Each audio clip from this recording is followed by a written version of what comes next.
Segundo um estudo de 2018 da Universidade de Gand, na Bélgica, publicado na revista Lancet, a América Latina é a região com maior número de cesáreas no mundo, com 44% do total.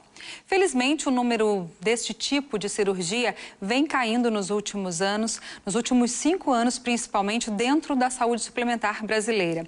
Sobre este assunto, eu volto a conversar com o repórter J. Terres, que traz mais detalhes para a gente. J, é com você.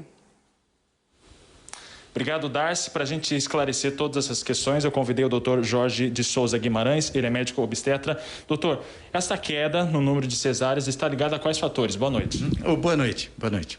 Primeiro, assim, é importante lembrar que a taxa de cesárea no Brasil é extremamente elevada, sim, especialmente na suplementar, que é cerca de 82%, né, contra 40% de SUS. Tem algumas medidas tomadas no sentido de diminuir ou estimular que diminua.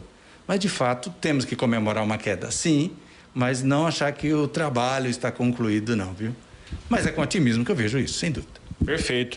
Só para você ter uma ideia, o doutor Alberto, que ele é especializado em partos humanizados, e a gente trouxe ele justamente para que você de casa preste atenção, porque é um assunto muito importante. Doutor, no que consiste o parto humanizado e quais são os benefícios tanto para a gestante quanto para o bebê? Olha, o parto humanizado, primeiro, o que ele não é? Ele não é parto bicho-grilo, não é parto alternativo. O parto humanizado precisa ser entendido como uma possibilidade da mulher respeitar o tempo do parto, conhecer como funciona a fisiologia, funcionamento do corpo, poder contar com o suporte necessário para uma boa experiência. O que é isso? Se tiver dor, ela poder contar com analgesia, saber que as pessoas que estão acompanhando no trabalho de parto estão acompanhando para respeitar aquela experiência para ela e para o bebê. Perfeito. Mesmo que os partos, como o doutor falou aqui no começo da entrevista, estejam caindo na saúde suplementar no Brasil nos últimos 5 anos, mas tem um contraponto, que nessa mesma pesquisa que a Darcy mencionou, no Sistema Único de Saúde, verificou-se que em 2009 a taxa de cesárea foi de 41,7%. Doutor, qual que é a taxa indicada pelo Corpo Médico Internacional para considerar uma taxa ideal nesse segmento? Ok, Jota, olha, houve um período em que a Organização Mundial de Saúde entendia que a taxa de cesárea não deveria ser superior a 15%. Hoje, a gente observa o seguinte, estão dando menos apoio ou pegando menos na taxa geral de cesárea e pensando muito mais dessa mulher ser assistida, fazer a cesárea quando houver indicação obstétrica, portanto, se precisar fazer a cesárea sem negar essa possibilidade, mas, sobretudo, investir numa assistência adequada, que é uma assistência com suporte. Mas eu sei também, doutor, que a gente não pode generalizar tudo. Quando o assunto é mãe, gestante, todo esse assunto a gente não pode generalizar, porque cada caso é um caso. Mas quando que é recomendado a cesárea?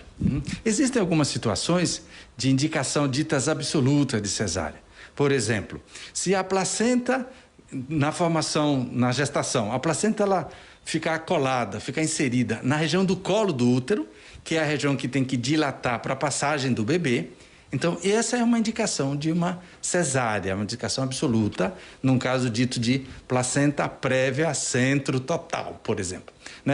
Então, existem situações em que a gemelaridade, por exemplo, um bebê atravessado primeiro, isso pode ser uma indicação de cesárea. Existem algumas doenças que a indicação de cesárea é muito bem definida. Existem algumas malformações, enfim. Então, é interessante saber que a cesárea é uma opção e que há que se dominar a técnica dela, mas reforcemos o seguinte, uma gestação pensar em salutogênese, pensar em saúde, reforçar num pré-natal que uma mulher grávida, ela pode caminhar com saúde e dar à luz um bebê de um parto normal, por exemplo, e tudo ok. São muitas questões, doutor? E eu tenho certeza que uma mãe aí, a Darcy Vizan, assim como muitas outras, estão prestando atenção, Darcy? Com certeza, Jota. E na hora de ter o João Vitor, eu pesquisei muito sobre esse assunto e eu gostaria que fosse parto normal e assim foi, felizmente, viu? Mas eu sei que tem muitas mulheres que têm medo do parto normal. Pede para o doutor Alberto orientar sobre como trabalhar este medo aí. Perfeito. A Darcy está perguntando, doutor, como orientar as mães que têm medo do parto normal? O medo, Darcy, é talvez o principal indicador ou um principal motivo para se pedir cesárea. Então, nós entendemos que no pré-natal é o momento ideal para abordar esses aspectos. Quer dizer, entender por que esse medo, ou que histórias essa garota, essa mulher já ouviu falar sobre parto, qual foi a experiência da mãe dela, da avó, sobre um parto dito normal.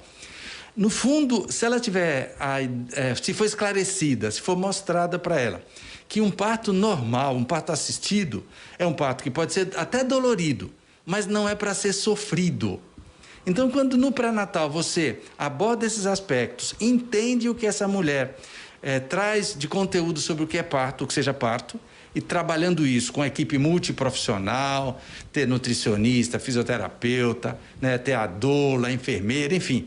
Tem um time para dizer para essa mulher, você grávida tem condições de passar pelo processo e quando entrar em trabalho de parto, dar à luz, né? E a equipe de assistência ficar como apoio, mas não para fazer as coisas no lugar da mulher.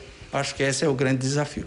Perfeito, eu agradeço o doutor Alberto e recomendo para você de casa que é mãe, gestante ou que tem gestante na sua família, se essas dicas não foram necessárias para você, busque o seu médico obstetra, tenho certeza que ele vai te sanar todas as dúvidas. Darcy, volto com você.